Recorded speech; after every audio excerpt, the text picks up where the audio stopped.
Eh bien, une fois de plus, mes bien-aimés dans le Seigneur, je vous reviens pour pouvoir proclamer la parole de Dieu. C'est ce que je vous demande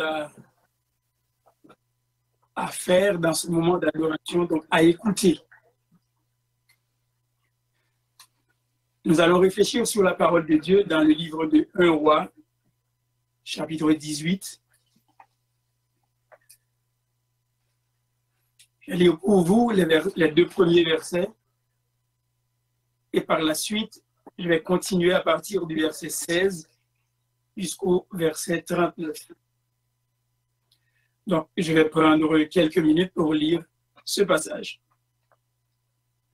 1 Roi, chapitre 18, à partir du verset 1er. Je vais lire les deux premiers versets et par la suite, je vais lire du verset 16 jusqu'au verset 39. Ça prend 5-6 minutes pour faire cette lecture. Alors, 1 Roi, chapitre 18, je vous en fais la lecture. Bien des jours s'écoulèrent et la parole de l'Éternel fut ainsi adressée à Élie dans la 3e année. Va, présente-toi devant Akab et je ferai tomber de la pluie sur la face du sol. Et Élie alla pour se présenter devant Akab.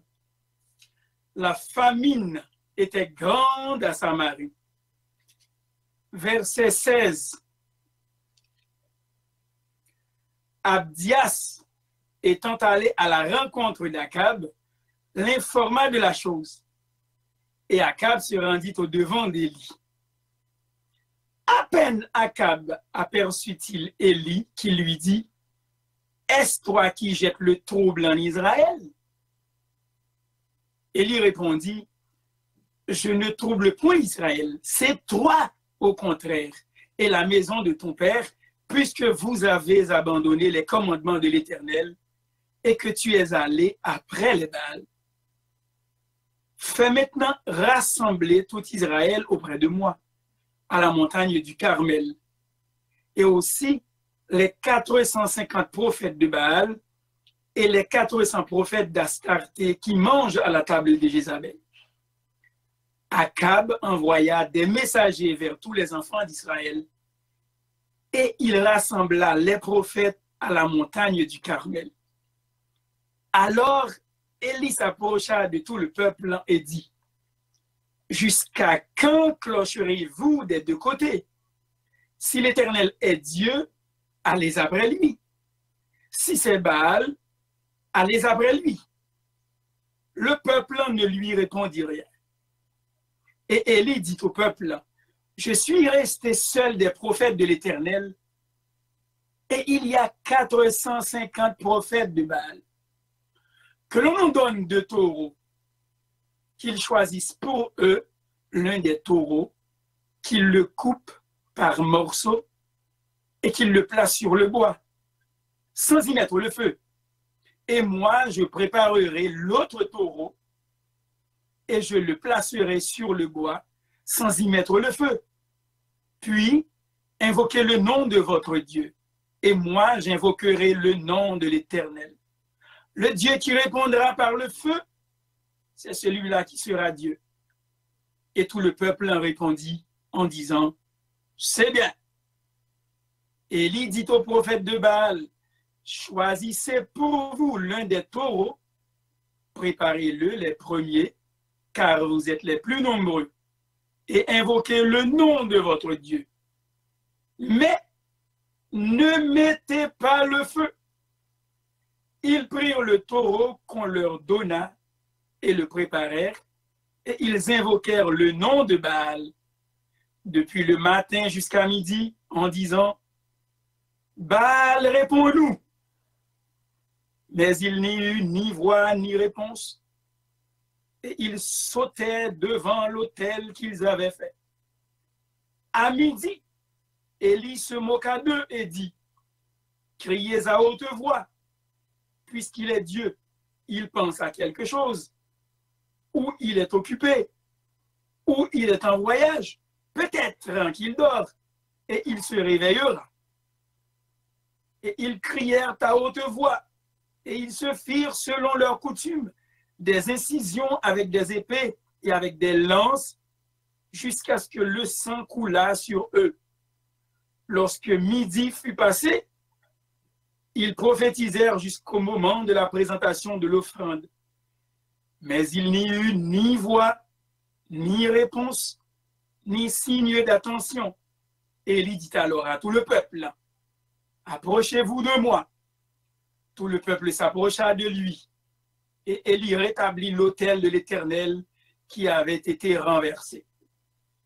Il prit 12 pierres d'après le nombre des tribus des fils de Jacob, auxquelles l'Éternel avait dit, « Israël sera ton nom. » Et il bâtit avec ces pierres un autel au nom de l'Éternel. Il fit autour de l'autel un fossé de la capacité de 2 mesures de semences. Il arrangea le bois, coupa le taureau par morceaux et le plaça sur le bois. Puis il dit, « Remplissez d'eau 4 cruches et versez-les sur l'holocauste et sur le bois. » Il dit, « Faites-le une seconde fois. » Et ils le firent une seconde fois. Il dit, « Faites-le une 3e fois. » Et ils le firent une 3e fois. L'eau coula autour de l'autel, et l'on remplit aussi d'eau le fossé. Au moment de la présentation de l'offrande, Élie, le prophète, s'avança et dit, « Éternel, Dieu d'Abraham, d'Isaac et d'Israël, que l'on sache aujourd'hui que tu es Dieu en Israël, que je suis ton serviteur et que j'ai fait toutes ces choses par ta parole. Réponds-moi, Éternel, réponds-moi, afin que ce peuple en reconnaisse que c'est toi, Éternel, qui es Dieu, et que c'est toi qui ramènes leur cœur. » Et le feu de l'Éternel tomba, et il consuma l'holocauste, le bois, les pierres et la terre. Et il absorba l'eau qui était dans le fossé. Quand tout le peuple en vit cela, ils tombèrent sur leur visage et dirent, « C'est l'Éternel qui est Dieu, c'est l'Éternel qui est Dieu. » Saisissez les prophètes de Baal, leur dit Élie, qu'aucun d'eux n'échappe. Et ils les saisirent. Élie les fit descendre au torrent de Kison, où il les égorgea. Parole du Seigneur. Bien-aimés dans le Seigneur, que la paix et la grâce de Dieu vous soient multipliées en Jésus-Christ. Nous sommes véritablement dans la joie de pouvoir partager cette parole avec vous. Je suis en train de faire une série sur la vie du prophète Élie. Évidemment, ça va être le 5e message aujourd'hui, donc la 5e réflexion, puisque nous avons déjà vu le premier message qui était Élie, l'instrument dans la main de Dieu. C'est le tout premier message. Et il y a peut-être plus d'un mois. Et le deuxième message, c'est Élie, l'homme fidèle. Le troisième message, Élie, celui qui était caché. Le 4e message était Élie, l'homme qui a ressuscité. Et aujourd'hui, nous allons voir Élie, le témoin fidèle. Élie, le témoin fidèle. Évidemment, la semaine dernière, dans ce message, Élie, l'homme qui avait ressuscité, nous avions vu justement quelques 6 points. Une terrible épreuve pour rappeler de cette femme de Sarepta qui eut justement le fils qui était mort. Elle avait poussé un cri d'amertume, lancinant au prophète. Il y avait eu ce 3e point, une requête bienveillante de la part d'Élie qui disait « Donne-moi ton fils. Donne-moi ton fils. » Le 4e point que nous avions vu la semaine dernière, c'était un lieu de bénédiction. Vous saviez, vous vous rappelez de la chambre d'Élie, qu'on appelait la chambre haute. La chambre haute. Il y avait une chambre de bénédiction. C'était le seul endroit qui pouvait être connecté avec le trône de la grâce bien-aimée, le trône de miséricorde de Dieu. Et Élie avait pris l'enfant et il monta justement dans la chambre haute. Et il pouvait prier à l'Éternel. L'Éternel, que l'âme de cet enfant revienne au-dedans de lui. Oh, alléluia. Bien-aimé, lorsqu'on prie Dieu, il peut nous écouter. C'est lui qui écoute la prière des hommes, des extrémités lointaines de la terre. Et en particulier nous qui sommes ses serviteurs et ses servantes, l'Éternel peut nous écouter. Le dernier point que nous avions vu, c'était une confession qui honore Dieu. La femme s'écria, maintenant tu reconnais que tu es un homme de Dieu et que la parole de Dieu est dans ta bouche. Et aujourd'hui, nous allons voir ce cinquième message intitulé Élie, le témoin fidèle. Bien aimé, la 3e année de famine était alors entamée. Vous vous rappelez qu'Élie, par le biais d'Élie, le peuple d'Israël pouvait vivre des moments difficiles, justement, parce que Dieu voulait punir, Dieu voulait sévir contre ce roi Akab, un roi Popétoile, un roi Popétoile qui pensait qu'il était capable de faire grand gens avec mon Dieu. La 3e année de famine était alors entamée. Pendant tout ce temps, Élie, qui était l'instrument de Dieu, n'avait aucun message pour la nation coupable. Élie n'avait absolument aucun message pendant ce temps. Dieu lui-même parlait au moyen de ces champs desséchés et de ces cieux fermés qui appelaient le peuple coupable à la confession et à la repentance. Bien-aimés dans le Seigneur, il y a des moments dans la vie où les serviteurs de Dieu doivent rester silencieux. Il y a des moments dans la vie où les serviteurs de Dieu doivent fermer leur bouche. Ils doivent rester silencieux, surtout lorsque Dieu parle clairement par quelques événements retentissants. Il y a des moments dans la vie où les serviteurs et les servantes de Dieu doivent rester silencieux. Surtout lorsqu'on voit que Dieu parle clairement par quelques événements retentissants. Lorsque cela frappe aux yeux, lorsqu'on voit les événements qui déclarent foncièrement que Dieu est en train d'agir, Dieu est en train de parler. Quand Dieu parle, bien-aimé, l'univers doit faire silence devant nous. Il y a des moments où les serviteurs de Dieu doivent rester silencieux. Surtout lorsque nous voyons très clairement que Dieu parle par quelques événements retentissants. Élie resta longtemps silencieux avant de faire sa déclaration hardie et solennelle du Carmel. Oui, hardie et solennelle. Élie resta très longtemps silencieux avant de faire cette déclaration du mont Carmel. Dans ce chapitre bien-aimé, le chapitre 18, nous avons une vision plus complète, nous avons une vision plus claire de la fidélité de ce prophète de feu qui s'appelait Élie. Nous avons une vision plus claire de ce prophète de feu dont le nom est Élie, le Tishbite, l'un des habitants de Galade. Le premier point que nous allons voir, c'est la promptitude de son obéissance. La promptitude de l'obéissance d'Élie, c'est-à-dire la rapidité de l'obéissance d'Élie. Les versets 1-2 nous disent « Bien des jours s'écoulèrent et la parole de l'Éternel fut ainsi adressée à Élie dans la 3e année. Va, présente-toi devant Akab et je ferai tomber de la pluie sur la face du sol. » Le verset 2 nous dit « Et Élie alla pour se présenter devant Akab. » Oh! Bien-aimé, la promptitude de son obéissance. Quand retentit l'appel de Dieu à Élie dans les mots « Va, présente-toi devant Akab », la parole de Dieu nous dit aussitôt, Élie ne perdait pas le temps, Élie alla pour se présenter devant Akab. Versets 1 et 2. Il lui avait été ordonné auparavant de se cacher.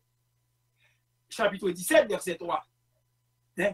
Lorsque la parole de l'Éternel fut adressée à Élie, hein, Dieu dit à Élie, pars d'ici, dirige-toi vers l'Orient et cache-toi près du torrent de Kérit. Chapitre 17, verset 3. Il lui avait été ordonné auparavant de se cacher, mais maintenant Élie doit se montrer. Élie doit se présenter, alléluia. Oh, il était disposé à l'un comme à l'autre. C'est là l'obéissance d'Élie. Il était disposé soit à se cacher, soit à se présenter devant Dieu. Oh, bien-aimé, l'homme de Dieu qui est décidé à servir le Seigneur, l'homme qui est décidé à servir le Seigneur, comme l'était Élie, et qui est volontaire pour se cacher, évidemment, sera certainement élevé. Il sera certainement reconnu et il se tiendra devant le peuple comme quelqu'un qui détient l'autorité. Il se tiendra devant le peuple comme quelqu'un qui détient l'autorité. Ce n'était pas son autorité, mais c'était l'autorité de Dieu dont il était investi. Bien-aimé, se présenter devant Akab, oh boy, se présenter devant Akab, c'était se montrer à quelqu'un qui cherchait à lui ôter la vie à tout prix. Le verset 12 nous le dit. Hein, nous n'avons pas lu le verset 12 pendant que je faisais la lecture tout à l'heure, mais au chapitre 18, verset 12, hein, la parole de Dieu nous montre que se présenter devant Akab, c'était se montrer à quelqu'un qui cherchait à lui ôter la vie à tout prix, parce que le verset 12 nous dit, puis, lorsque je t'aurai quitté, en parlant d'Abdias, lorsque je t'aurai quitté, l'Esprit de l'Éternel te transportera, je ne sais où, et j'irai informer Akab, qui ne te trouvera pas et qui me tuera. Bien aimé, il était question que l'on cherchait Élie. On a cherché Élie quand on faisait une petite tête. Et côté Élie te caché, c'est bon Dieu qui fait le cacher là, bien aimé. Mais Élie devait se cacher à un moment donné sur la parole de l'Éternel. Et maintenant, il devait se présenter devant Akab. Élie était prêt à faire l'un comme l'autre. Se présenter devant Akab, c'était se montrer à quelqu'un qui allait lui ôter la vie. C'était risqué, justement. Mais la parole de Dieu nous dit, bien aimé, dans Proverbe chapitre 28, verset 1er, le méchant prend la fuite sans qu'on le poursuive, mais le juste a de l'assurance comme un jeune lion. Le juste a de l'assurance comme un jeune lion. Proverbe chapitre 28, verset 1er. Élie doit se montrer, il était disposé à l'un comme à l'autre, et l'homme qui est décidé à servir le Seigneur comme l'était Élie, qui était volontaire pour se cacher, eh bien, tôt ou tard, le Seigneur va l'élever, tôt ou tard, il sera reconnu et il se tiendra devant le peuple de Dieu comme quelqu'un qui détient l'autorité. Et se présenter devant Akab, ce n'était pas une chose facile, parce que Akab cherchait lui-même à ôter à tout prix la vie d'Élie. Donc, le premier point que nous venons de voir, c'est la promptitude d'Élie, c'est-à-dire la rapidité avec laquelle il devait obéir à l'ordre de l'Éternel pour se présenter lui-même devant Akab. Parce qu'il sait que Dieu a tout dans les mains. Élie savait pertinemment que Dieu avait tout. Il avait déjà fait un plan pour sa vie. Si Dieu lui avait dit de se cacher, il était allé se cacher. Maintenant, c'est le temps d'aller voir le souverain, c'est le temps d'aller voir le roi Akab. Et Élie, il tâche Saint-Uli, il marre Kodlinan Reni, il prend Saint-Uli et il était de présenter devant Akab. Les versets 17 et 18 vont nous montrer justement le deuxième point. Le courage d'Élie pour réprimander. Le deuxième point. Le courage d'Élie pour réprimander. Versets 17 et 18 dans le texte. Je lis pour vous. À peine Akab aperçut-il Élie qui lui dit, est-ce toi qui jettes le trouble en Israël? Est-ce que c'est vous-même Élie qui mettez bordel dans le pays d'Israël? Élie répondit au verset 18, je ne trouble point Israël, mais toi, au contraire, et la maison de ton père, puisque vous avez abandonné les commandements de l'Éternel et que tu es allé après les Baals. Le courage d'Élie pour réprimander. Oui, bien aimé dans le Seigneur, les bons dieux, ils ont bagaille pour faire forfait. Il faut du courage, il faut être intrépide, il faut être sérieux, il faut prendre son courage à deux bras. Eh bien, c'est ce qu'a fait Élie. Le courage d'Élie pour réprimander. Quand Akab aperçut Élie, nous dit la parole de Dieu, Élie le traita comme un pestiféré. Élie le traita comme Akab, pardon. Akab traita Élie comme si c'était un homme qui était infecté ou atteint de la peste. Quand Akab aperçut Élie, eh bien, il le traita comme si c'était un homme, eh bien, qui était comme si c'était une vermine, comme si c'était quelqu'un qui était infecté ou atteint de la peste. Mais n'y a-t-il pas un accent de crainte derrière la question d'Akab? C'est ce qu'il nous faut poser comme question. N'y avait-il pas un accent de crainte derrière la question d'Akab?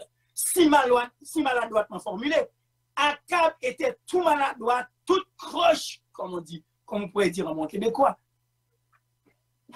Est-ce toi qui jettes le trouble en Israël? Le verset 17 nous dit, Akab a posé la question, est-ce toi qui jettes le trouble en Israël? Une question si maladroitement formulée et qui sortait dans la bouche du roi Akab.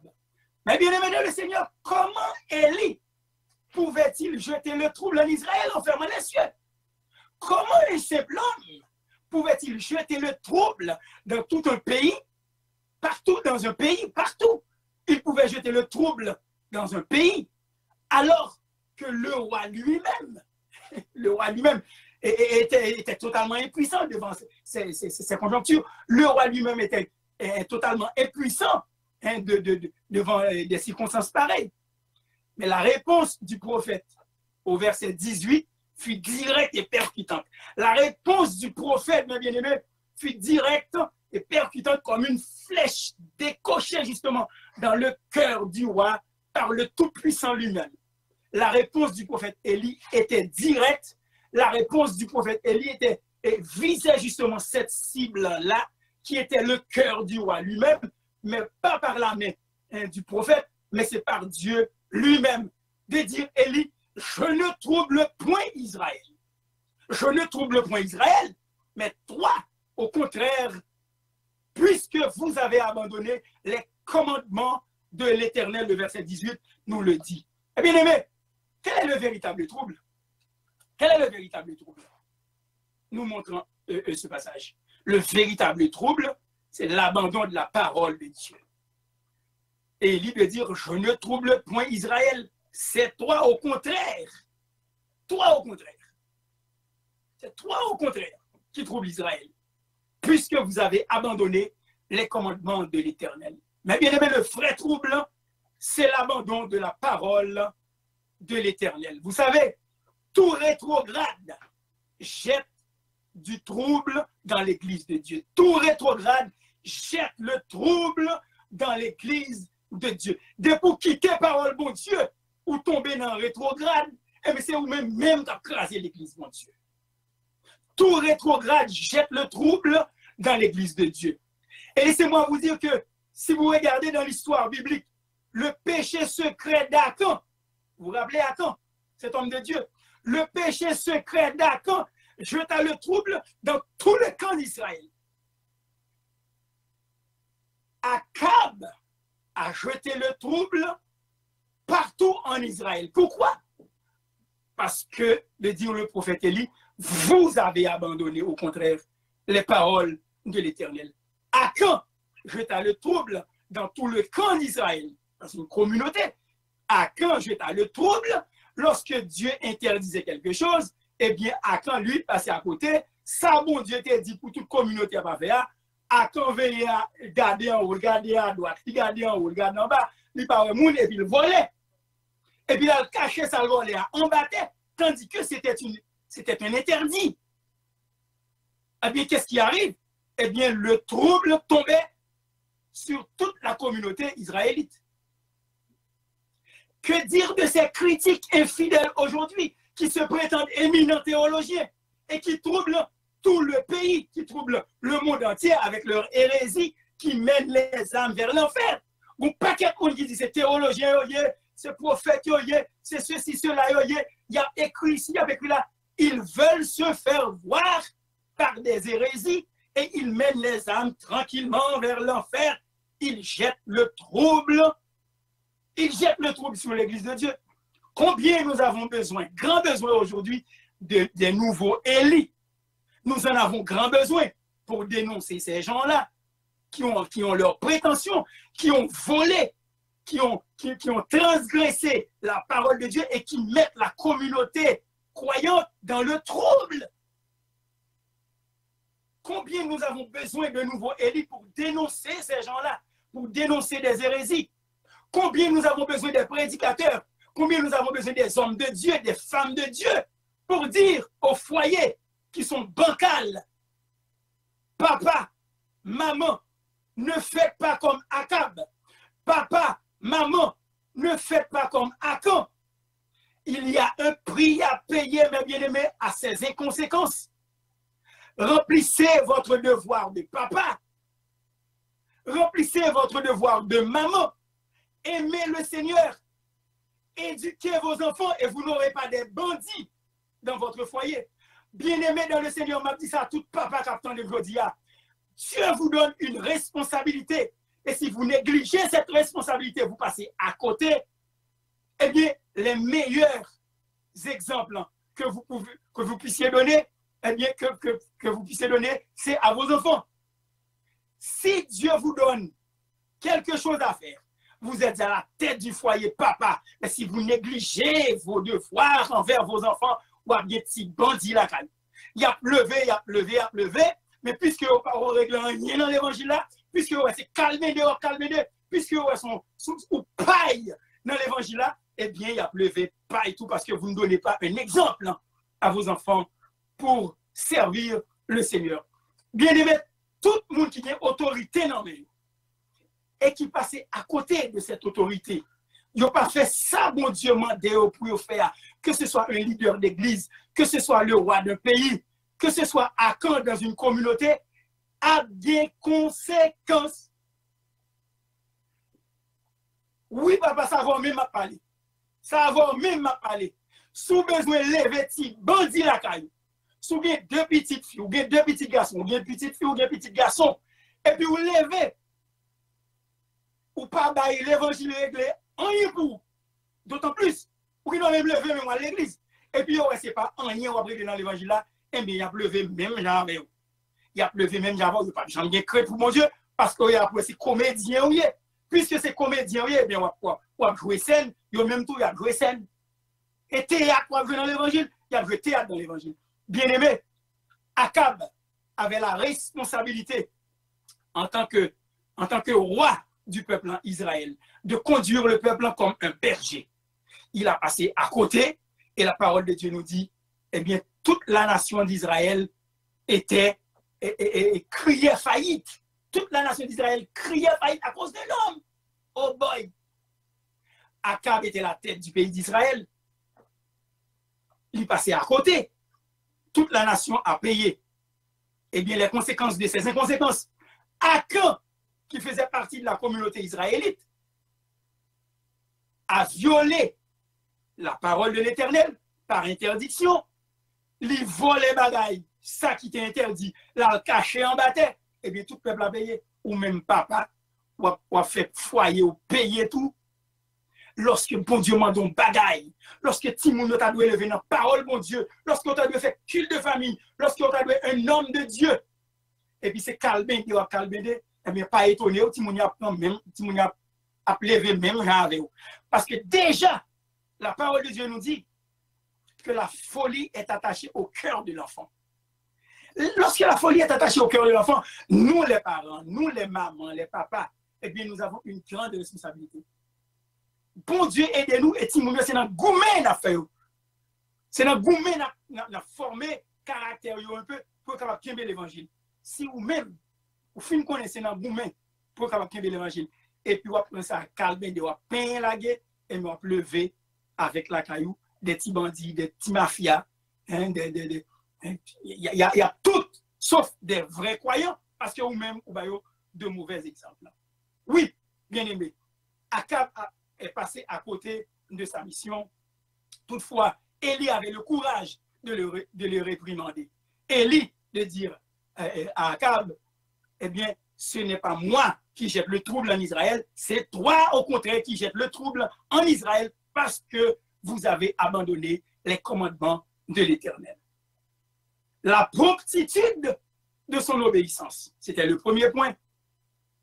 Le courage d'Élie pour réprimander, parce qu'il n'y a pas de paix moun, il n'y a pas de paix roi, il était présenté devant Akab.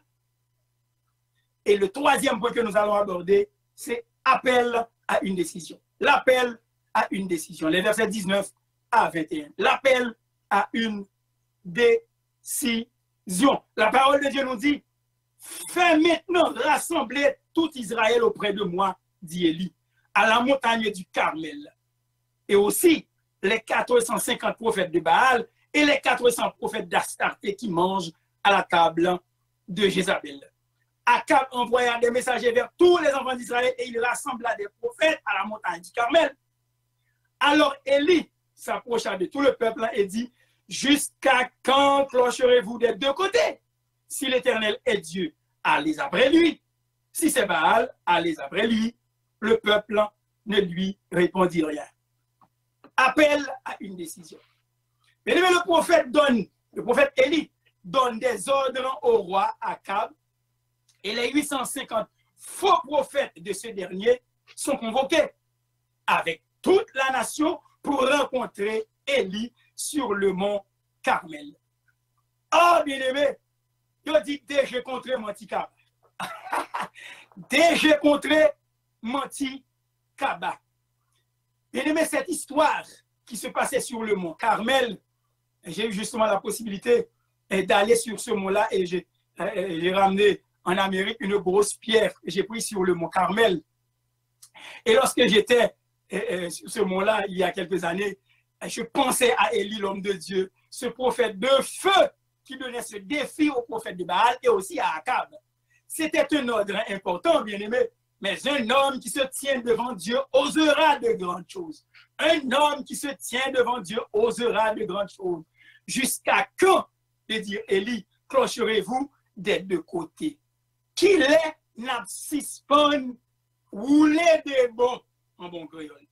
Jusqu'à quand clocherez-vous des deux côtés? Est la question incisive qui retentit dès que le peuple se fut rassemblé.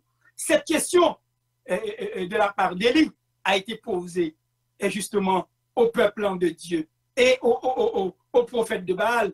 C'était la question à $10,000. Jusqu'à quand clocherez-vous des deux côtés? Jusqu'il est n'absispan rouler des deux côtés. Oui, mon frère, oui, ma soeur.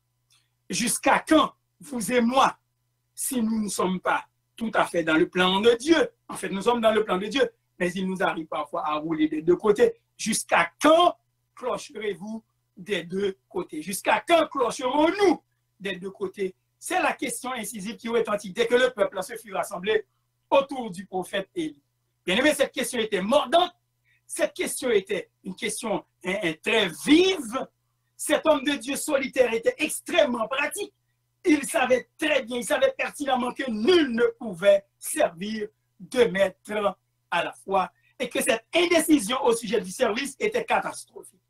Cette indécision aussi au sujet du service de Dieu de la part du peuple était catastrophique. Leur décision, bien-aimée, pour Dieu ou pour Baal devait se manifester. Élie demandait au peuple qu'il n'a suspend rouler des bords. Qu'il n'a suspend rouler des bords. Si c'est l'Éternel qui est Dieu, allez après lui. Si c'est Baal qui est Dieu, allez après lui. Oh, bien-aimé, la vie extérieure doit refléter les dispositions cachées du cœur. La vie extérieure, soyez, faut le refléter justement sans dangue. Il ne même pas dit nous pas capables, pieds nous pas capables de glisser, nous pieds nous capables de glisser. C'est vrai. Mais moi-même avant nous devons faire tout effort nous pour nous servir bon Dieu et vérité à foi dans fond que nous. Vérité à fond, dans fond que nous bien aimés. La vie extérieure doit refléter les dispositions cachées du cœur. Ça vous montre par dehors, c'est ça même qui doit y en dedans. Et si moi-même avant, nous pas comme ça, on demande bon Dieu grâce de par sa parole, ça nous montre dehors, c'est ça doit y en dedans. Sinon, nous sommes des gens qui jouent le théâtre. Sinon, vous et moi, nous sommes comme des gens qui font la comédie. La vie extérieure doit refléter les dispositions cachées du fond du cœur. C'est la raison pour laquelle, au psaume 51, David dit, fais donc pénétrer la sagesse au-dedans de moi. Fais donc pénétrer la sagesse au-dedans de moi. Purifie-moi avec l'hysope et je serai pur. Lave-moi complètement et je serai plus blanc que la neige. Parce que connaît toute grimace qu'il a fait pendant toute année dans le cas de David, eh bien, c'était Jean-Jean Bois-Quitté.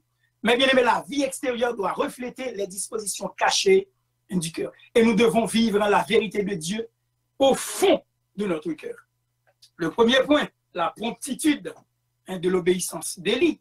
Le deuxième point, le courage d'Élie pour réprimander. Le troisième point, c'était l'appel à une décision. Jusqu'à quand clocherez-vous des deux côtés? Élie a interpellé le peuple à réfléchir justement à cette question très incisive, très mordante, jusqu'il est à suspendre ou les débats devant mon Dieu. Et le quatrième point que nous allons discuter maintenant, c'est le désir de mettre Dieu à l'épreuve. Le désir de mettre Dieu à l'épreuve. Versets 23 et 24. Élie dit que l'on nous donne de taureaux, verset 23, qu'ils choisissent pour eux l'un des taureaux, qu'ils le coupent par morceaux, qu'ils le placent sur le bois sans y mettre le feu. Et moi, je préparerai l'autre taureau et je le placerai sur le bois sans y mettre le feu. Verset 24. Puis, invoquez le nom de votre Dieu et moi, j'invoquerai le nom de l'Éternel. Le Dieu qui répondra par le feu, c'est celui-là qui sera Dieu. Et tout le peuple a répondu en disant, c'est bien, c'est bien.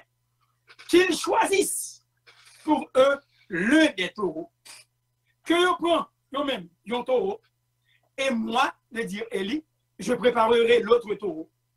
Le Dieu qui répondra par le feu, c'est celui-là qui sera Dieu.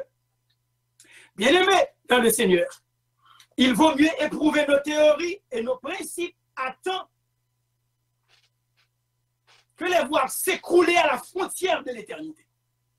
Je répète, bien-aimés dans le Seigneur, je vous exhorte, il vaut mieux éprouver, il vaut mieux tester nos théories et nos principes à temps que les voir s'écrouler complètement à la frontière de l'éternité. C'est mieux que toute bagaille ou vivre là, tout ça ou dit comme théorie, toute bagaille ou vivre comme principe de vie, c'est mieux que vous essayez sous terre avant. Au lieu que pour tromper, pour ruiner, pour tromper, pour calmer, et puis l'arriver à la frontière de l'éternité, et puis pour en sortir quoi, c'est pas ça. Pour un principe sortir quoi. Dans vieille théorie, dans vieille hérésie de quoi, c'est pas ça.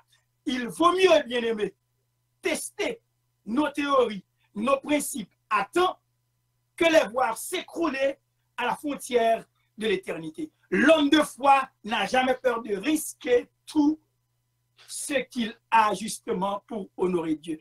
L'homme de foi n'a jamais peur, l'homme de foi n'a jamais eu la crainte de risquer tout ce qu'il a pour honorer Dieu. C'est ce que nous dit Hébreux chapitre 11, verset 17. C'est par la foi qu'Abraham offrit Isaac lorsqu'il fut mis à l'épreuve et qu'il offrit son fils unique.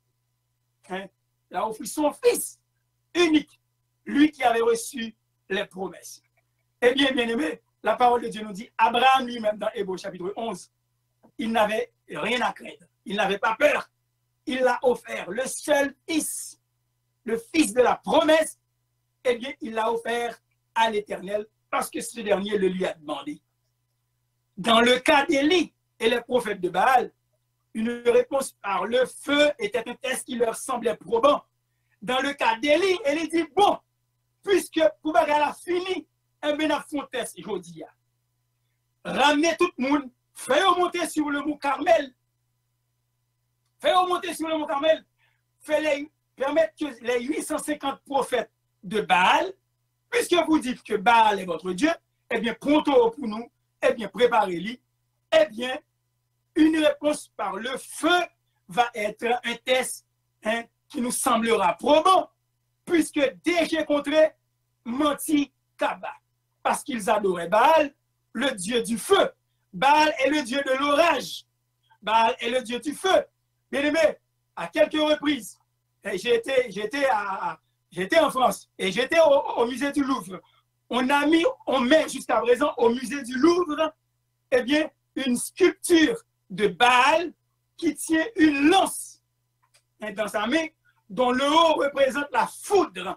Parce que pour lui, en fait, pour l'humanité, Baal est le dieu de l'orage, Baal est le dieu du feu.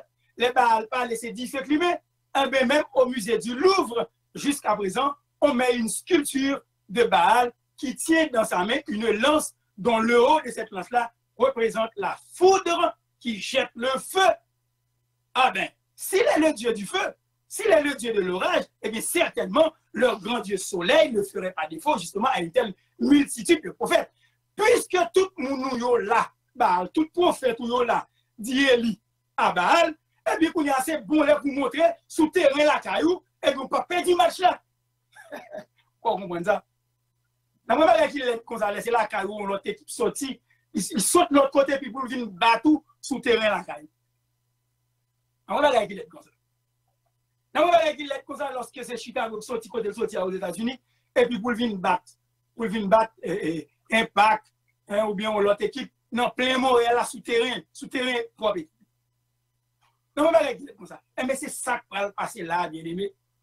La caille prophète sur le mont Carmel, 850 prophètes d'Astarté, 850 prophètes de Baal, dont leur Dieu, qui était le Dieu du feu, le Dieu de l'orage, ce Dieu-là, s'il portait ce nom-là, eh bien, si bien qu'on s'en soulie, eh bien, que le mari s'intitule son lit, eh bien, vous le faites que, puisque c'est le Dieu de l'orage, c'est le Dieu du feu, eh bien, qu'elle fait différent?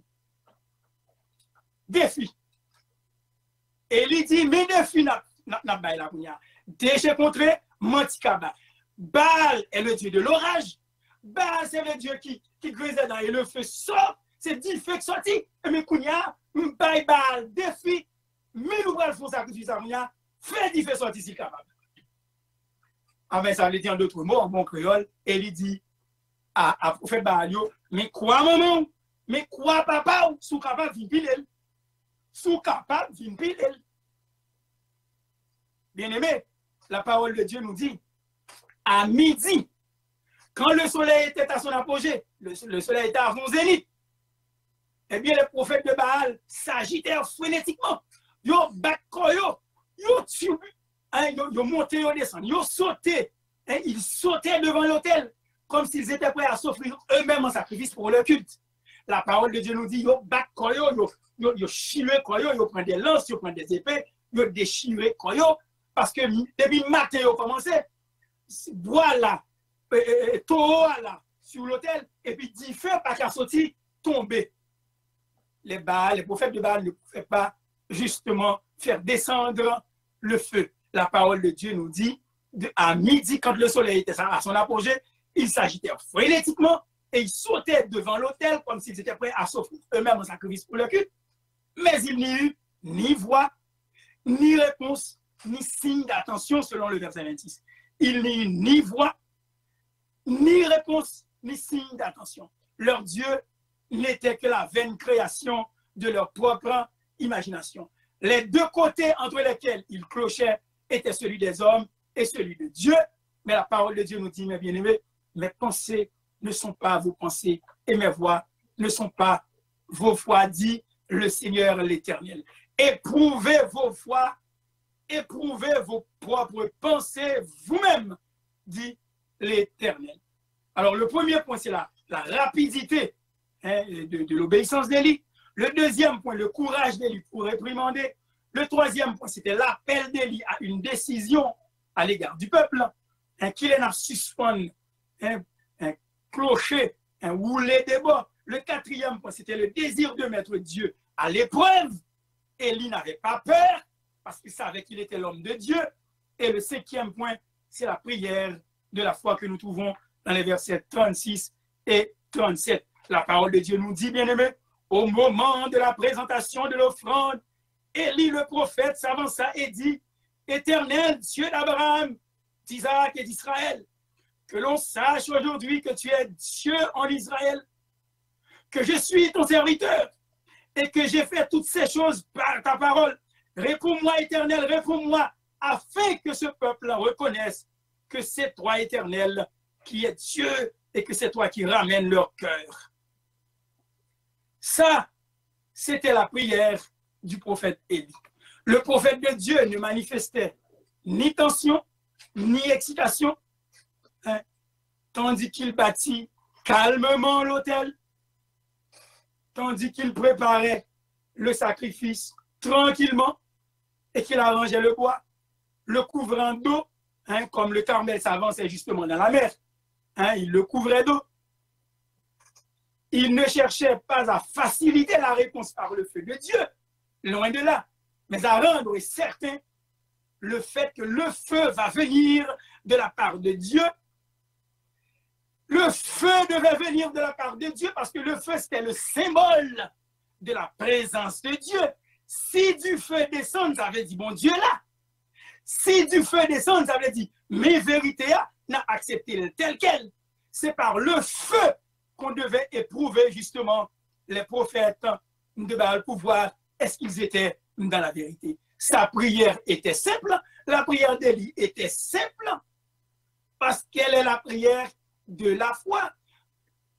Que l'on sache aujourd'hui que tu es Dieu en Israël. Eh bien, le prophète allègue 4 raisons pour réclamer cette manifestation miraculeuse de la puissance de Dieu.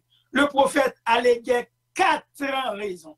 Premièrement, que l'on sache aujourd'hui que tu es Dieu, que tout le monde capable connaît que c'est vous-même seul qui est bon Dieu. Deuxièmement, que je suis ton serviteur. Troisièmement, que j'ai fait toutes ces choses par ta parole. Et quatrièmement, que le cœur du peuple puisse être ramené à Dieu. Que le cœur du peuple puisse être ramené à Dieu. Que le peuple est capable qu'on est vrai, que pas bien l'autre monde qui fait bagaille ça, c'est la main de l'Éternel. Sa bouche parle, eh bien sa main agit. Bien-aimé, c'était un cri pour défendre l'honneur de Dieu. La prière d'Élie était un cri pour défendre l'honneur de Dieu.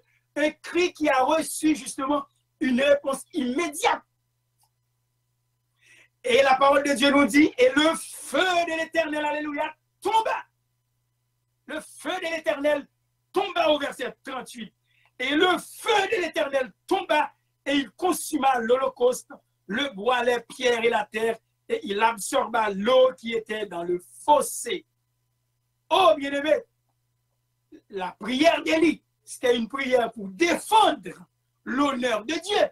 Pas pour le faire, well, non, mais pour défendre l'honneur de Dieu devant les prophètes de Baal qui étaient le prophète, devant les prophètes de Baal dont leur Dieu était Baal, justement. Les prophètes de Baal, leur Dieu était Baal, qui était le prophète de l'orage, le prophète du feu. Hein? Oh, bien-aimé, la réponse d'Élie a reçu une réponse immédiate, une réponse positive de la part de l'Éternel. Et le feu de l'Éternel, nous dit le verset 38, tomba. Le feu de l'Éternel tomba. Bien-aimé, ce jour-là était un jour de Pentecôte pour Israël. C'était un jour de Pentecôte pour Israël. Bien-aimé, ceux qui sont réellement fidèles à Dieu doivent s'attendre de grandes choses de sa part pour que son Saint-Nom puisse être glorifié en eux et à travers eux. C'était un jour de Pentecôte pour Israël. Élie a interpellé le feu de Dieu et ce feu-là tomba. Et tout le monde voit visiblement le feu de Dieu qui tomba alors que Baal lui-même était le prophète de l'orage, le prophète du feu. Bien aimé, c'est à cause de notre incrédulité que des signes et des prodiges, que des miracles ne s'opèrent pas davantage au milieu de nous. C'est à cause de mon incrédulité, c'est à cause de votre incrédulité. C'est ce qui cause que des signes et des prodiges, que des miracles ne s'opèrent pas davantage au milieu de nous. Mais si moi-même avant nous avons plus foi, nous avons plus gros bagaille dans mon Dieu. Alléluia. Si moi-même avant nous te prendre la parole de Dieu, Jean lia tel quel, hein, comme à l'esprit candide de notre fond, Jean lia, son pas mettre ton paquet de bagaille là-dedans, Jean lia prendre tel quel, un paquet de bagaille, bien aimé, un paquet de bagaille qui t'a fait dans la vie nous, un paquet de changement, un paquet de transformation qui t'a fait dans la vie nous. Pays t'a changé, foyer t'a changé, vie nous t'a changé. Si moi-même avant nous prendre parole, mon Dieu, tel quel, et nous appliquer foi, nous dans mon Dieu, nous t'as du feu, mon Dieu, tomber. Du feu, mon Dieu, t'as tombé, bien aimé.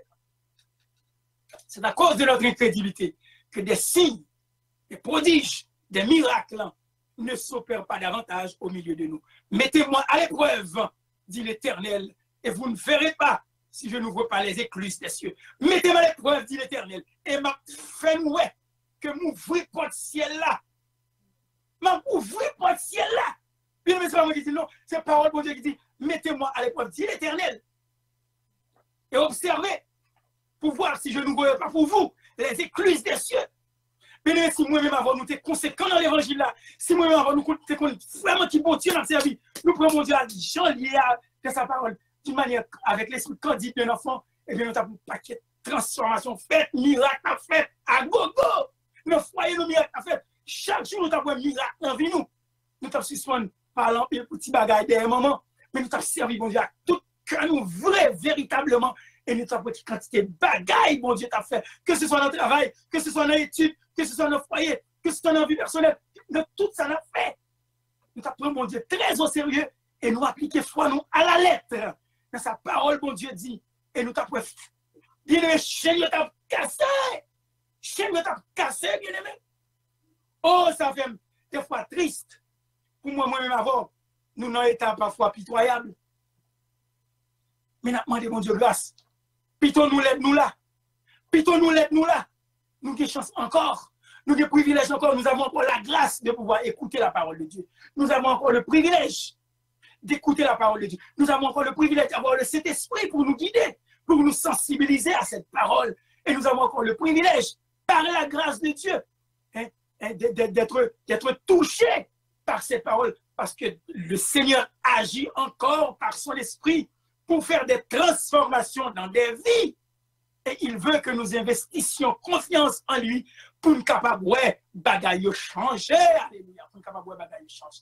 Mettez-moi à part. Mettez-moi à l'épreuve, dit l'Éternel. Et vous verrez si je n'ouvre pas pour vous les écluses des cieux. Élie a fait descendre le feu de la présence de Dieu visiblement. Visiblement. Élie a fait descendre le feu de la présence de Dieu. C'était le jour de la Pentecôte des Israélites. Élie a fait descendre le feu. Le feu qui symbolise la présence de Dieu. Et sixièmement, l'impulsion donnée au peuple qui confesse Dieu. Le verset 39. L'impulsion donnée au peuple qui confesse Dieu. Le verset 39 nous dit, quand tout le peuple en vit cela, les Ouébagaï, ça a dit, feu soit-il tombé. Ils tombèrent sur leur visage et dirent, c'est l'Éternel qui est Dieu. C'est l'Éternel qui est Dieu. Alléluia. Bien, mais bagaille, vous voyez, mon Dieu fait, faut laguer quoi à terre pour dire, c'est l'Éternel qui est Dieu. C'est l'Éternel qui est Dieu. Pas faire rebelle. Pas faire rebelle. Bien, bagaille, mon Dieu fait dans la vie. Bien, bagaille, mon Dieu fait dans la communauté. Bien, bagaille, mon Dieu fait pour famille. Bien, bagaille, mon Dieu fait pour madame. Bien, bagaille, pour propre tête, mon Dieu fait. Faut lever témoin là pour dire, c'est l'Éternel qui est Dieu. C'est l'Éternel qui est Dieu parce que le monde n'est pas capable de faire bagaille ça. Bien aimé, bagaille bon Dieu fait dans la ville, non pas le monde qui pas capable de faire moi le contraire. Non pas le monde qui est capable de faire moi le contraire parce que c'est Dieu qui agit dans ma vie. Dans quelques circonstances, c'est bon Dieu même qui descend lui montrer même que c'est prendre il lâcher moi ou bien montrer qui boit le chauffer ou bien montrer ça le capable faire.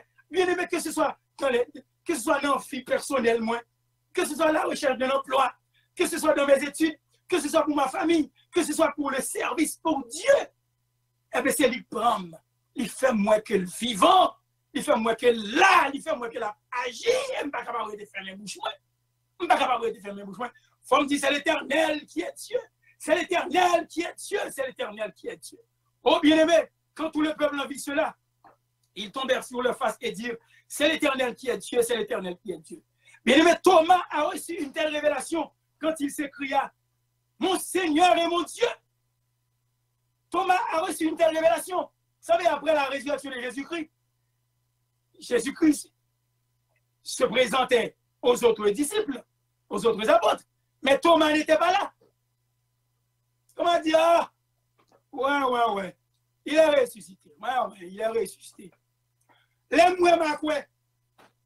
Il est ressuscité. Moun kon mouri pour lever. Thomas dit en beau créole, moun kon mouri pour lever. La parole de Dieu nous dit, pas dit nous si l'esprit de Jésus était là, non. Mais puisque Jésus pas là, et puis le temps des atomes a dit, puisqu'il est Dieu. Oui, je voulais le tourner dans la chambre. Bang! La personne avec vous. Thomas, comment, Thomas? Thomas, tu peux toucher. Tu peux toucher la malle des clous. Tu peux toucher, Thomas. Mais oui, tu es incrédule. Oui, je suis ressuscité. Mais oui, je suis ressuscité, Thomas. Thomas s'écria, mon Seigneur et mon Dieu. Jésus fait monsieur saisi. Jésus fait saisi. Bien aimé, moi, avant, Jésus a fait nous saisir. Les nous incrédules pour nous croire quelque bagaille. Parole, mon Dieu dit nous. La fait nous saisir. Bon Dieu fait, bon Dieu, son bon Dieu de miséricorde. Dieu est un Dieu de grande bienveillance. Il est un Dieu de grande miséricorde. Il nous fera étonner, justement, devant ces prodiges dans nos vies. Comme Jésus-Christ a appelé Thomas. Thomas, viens toucher les marques. C'est bien vrai ce que les autres vous ont dit. Je suis ressuscité. Et Thomas s'écria, mon Seigneur et mon Dieu. Mon Seigneur et mon Dieu. Bien-aimé dans le Seigneur, rien n'est aussi efficace que l'action de feu de Dieu. L'action du feu de Dieu. Rien n'est plus efficace que cette action-là. Rien n'est aussi efficace que l'action du feu de Dieu. Le Saint-Esprit de Dieu lui-même pour arracher les masques des visages des vains religieux. Rien n'est plus efficace que lorsque le feu de Dieu tombe et que nos masques aussi tombent aussi. Nos masques doivent tomber. Lorsque le feu de Dieu descend, lorsque Dieu manifeste sa présence dans nos vies, dans nos familles, dans nos vies individuelles, dans notre travail, dans les institutions universitaires, lorsque le feu de Dieu descend, eh bien, par le Saint-Esprit, pour nous arracher les masques des visages des vieux religieux. Nous suspendons nous religieux. Nous suivons religion, bien-aimés. Il faut suivre maintenant Dieu de par notre cœur, de par l'Esprit de Dieu. Le Saint-Esprit est là pour nous arracher les masques des visages des vains religieux. Le ministère unique d'Élie constitua une force victorieuse pour tout le royaume d'Israël. Cet homme bien-aimé, dont le nom Élie, qui se tenait devant Dieu, avait toujours Dieu avec lui. Il avait toujours Dieu avec lui. Il n'y a pas d'autre manière, bien-aimé, d'amener les pécheurs déçus à plier les genoux que la puissance de Dieu en réponse à la foi courageuse de ses serviteurs remplis du Saint-Esprit. Élie était rempli du Saint-Esprit. Il a mis les prophètes de Baal en défi, 850 prophètes, et il a fait descendre le feu de Dieu pour prouver par des preuves tangibles et matérielles que Dieu est à l'action. Il a fait descendre le feu de Dieu. Jésus a fait la même chose lorsqu'il allumait le feu dans le cœur des disciples en Emmaüs. Vous vous rappelez, dans l'après-midi de la résurrection, ils se dirent l'un à l'autre, Luc chapitre 24, verset 32, pendant que Jésus leur parlait, alors la parole de Dieu nous dit, alors leurs yeux s'ouvrirent et ils le reconnurent, verset 31, mais il disparut de devant eux. Jésus disparut de devant les disciples. Et ils se dirent l'un à l'autre, notre cœur ne brûlait-il pas au-dedans de nous lorsqu'il nous parlait en chemin et nous expliquait les Écritures? Notre cœur ne brûlait-il pas au-dedans de nous lorsqu'il nous parlait en chemin et nous expliquait les Écritures? Jésus a fait justement le même miracle dans le cœur des disciples d'Emmaüs. Il a allumé le feu de sa présence dans le cœur des disciples d'Emmaüs. Et ils l'ont témoigné. Notre cœur ne brûlait-il pas lorsqu'il nous expliquait en chemin les Écritures. Oh, bien-aimé, parfois on sentit, ou on lit parole de Dieu, on sent du feu dans le cœur. Ou sentit des fois, on entendait parole de Dieu, on sent du feu sorti là, caillou. Ah, mais ce n'est rien d'autre que la présence du Saint-Esprit. Ce n'est rien d'autre que la présence de Dieu. Hein? La présence de Dieu par ce feu sacré, hein? Qui veut purifier nos cœurs de toute scorie. Ce n'est pas rien qu'on lié. Lorsqu'on dit du feu à nos cœurs, pendant qu'on prie, mon Dieu, mais je vais intercéder pour les saints, on va prier pour la famille, on va prier pour madame, on va prier pour petit tout, on va prier pour papa tout. Et où est ça, mon Dieu, fait de par sa main puissante, ou senti qu'on du feu qui a levé la caille, ou du feu qui chaud dans nous. Ce n'est rien d'autre que le feu sacré de la présence de l'Esprit de Dieu ou de Jésus lui-même, qui te révèle qu'il est là, de Jésus lui-même, qui se révèle à toi justement par sa présence, qui est le feu qui brûle dans nos âmes. Oh bien-aimés, nous avons besoin de nouveaux Élis.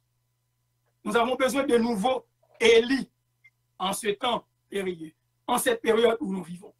Eh bien, je vais vous laisser parce qu'il est exactement midi 29 minutes. Mais juste avant de finir, je vais prendre la peine de faire une petite révision très succincte avec vous. Qu'est-ce que nous avons appris aujourd'hui? Qu'est-ce que nous avons appris aujourd'hui? Vous et moi. Qu'est-ce que nous avons appris dans la parole de Dieu aujourd'hui? Le texte que nous avons choisi, 1 Roi chapitre 18, du verset 1er jusqu'au verset 39, et j'avais lu quelques bribes, quelques versets. Élie le témoin fidèle. Élie le témoin fidèle. Le premier point, c'était la promptitude de l'obéissance d'Élie. Élie alla pour se présenter devant Akab au moment où l'Éternel dit, maintenant ce n'est pas cacher, on va le cacher. Maintenant ce n'est plus une question de tu vas te cacher, maintenant tu vas te présenter devant l'Éternel. C'est sa promptitude, la rapidité avec laquelle il a compris la voix de l'Éternel et il était sensible à cette voix-là. Pendant un temps, la parole de Dieu s'adressait à Élie et lui dit, va vers l'Orient, cache-toi près du torrent de Kérit. Maintenant, ce n'est plus le temps de cacher. Viens maintenant, va, présente-toi devant Akab. Élie alla se présenter devant Akab. C'était le premier point. Deuxième point, le courage d'Élie pour réprimander Akab de dire à Élie, c'est toi qui jettes le trouble en Israël. Élie répond, non, je ne trouble point Israël, c'est toi au contraire, parce que vous avez abandonné les commandements de l'Éternel. Bien aimé, même sous devant roi, même sous devant madame, même sous devant petit, même sous devant président, même sous devant directeur de travail, si bon Dieu, bon travail, bon fait, dit vérité à Jean-Lière. Ce n'est pas moi qui trouble Israël, eh bien c'est toi au contraire qui trouble Israël parce que vous avez abandonné les commandements de l'Éternel. Oui, vous avez abandonné les commandements de l'Éternel. Élie n'a pas eu peur d'Akab, il lui a dit la vérité en face. C'est vous qui avez abandonné l'Éternel, c'est vous qui jetez le trouble en Israël parce que vous avez abandonné les commandements de l'Éternel. Appel à une décision, c'est le troisième point. Jusqu'à quand clocherez-vous des deux côtés? Qu'il est nassissement nous roulez des bas. Bien aimé que moi-même avant nous pas rouler des bas dans l'évangile là. Bien aimé que moi-même avant nous pas rouler des bas dans l'évangile là. Parce que aussi longtemps on a roulé des bas. Ah mais là, par rapport ici au bas là, mon Dieu ne va pas rien mais. Il faut arrêter de clocher des deux côtés. Si c'est l'Éternel qui est Dieu, eh bien, allez après lui. Si c'est Baal qui est Dieu, allez après lui. Bien aimé dans l'évangile, pas quitter. Moi, je ne pas de fille qui m'a acheté. Soufflez sa vie, bon Dieu. Ma ceinture. N'a prié pour vous, c'est vrai. N'a pas support. Mais ou même, vous devez connaître que vous devez servir, bon Dieu. Si c'est l'Éternel qui est Dieu, eh bien, venez après lui. Mais si c'est Baal, si c'est l'argent, si c'est le travail, si c'est les études, si c'est tout, sauf Dieu, eh bien, allez aussi après. Allez aussi après lui. Allez aussi après lui. Le désir de mettre Dieu à l'épreuve. Que l'on nous donne deux taureaux. Et j'invoquerai le nom de l'Éternel. Eh bien, les taureaux ont été remis. Du matin jusqu'à midi, rien ne s'est passé. Il n'y a eu ni voix, ni son, ni réponse, ni signe d'attention. Et elle dit, continuez. Invoquez votre Dieu. Invoquez Baal. Kounya li doit avoir un petit problème. Kounya le coronavirus. Semble monsieur dans le confinement. Semble Baal dans le confinement. Semble monsieur en voyage. Élie devait montrer, par des signes tangibles et matériels, il a préparé le taureau et il a invoqué le feu de l'Éternel avec cette prière de foi, 5e mois. Éternel, hein, que l'on sache que tu es Dieu en Israël, que tu fais toutes ces choses, hein, que je suis ton serviteur et que tu fais que j'ai fait toutes ces choses par ta parole et que le cœur du peuple puisse être ramené à l'Éternel. C'était le 5e point que nous avons étudié. Et le 6e point pour finir, l'impulsion donnée au peuple qui confesse Dieu. Quand le peuple a vu cela, eh bien, il dit, c'est l'Éternel qui est Dieu, c'est Yahweh qui est Dieu, c'est Yahweh qui est Dieu. Et il proclamait le nom de l'Éternel. Et la parole de Dieu nous dit, mes bien-aimés, la cerise sur la sundae, le verset 40 nous dit, saisissez les prophètes de Baal, leur dit Élie, qu'aucun d'eux n'échappe. Et il les saisit, et il les fit descendre au torrent de Kison, où il les égorgea. Et il coupait tête tout monsieur Sayo, parce que c'est sans arrêt. Il coupait tête tout. Il fait marrer, couper tête, parce que c'est l'Éternel qui est Dieu. Bien-aimés dans le Seigneur, que vous et moi, nous puissions servir le Seigneur et que nous puissions nous attendre au feu sacré de notre Dieu, dans notre cœur, dans notre communauté, hein, sur notre église, hein, dans notre quartier, dans le pays, que nous puissions apprendre à faire confiance à Dieu et que nous puissions défier justement ceux qui sont les opposants parce que la présence de Dieu est là. Bien-aimés, que nous puissions prendre nos responsabilités en tant que père et mère de famille, que nous puissions adorer le Seigneur pour vivre devant nos enfants, pour vivre devant Dieu avec intégrité, avec foi. Que le Seigneur vous bénisse, que le Seigneur nous fasse grâce et qu'il nous aide justement à continuer dans cette même veine, dans la pensée d'Élie, en suivant notre Seigneur Jésus-Christ, qui ne se lasse pas de nous offrir son soutien, qui ne se lasse pas de nous offrir son secours, qui ne se lasse pas de nous offrir son aide. Que le Seigneur vous bénisse. Bonne journée en Jésus-Christ. Merci.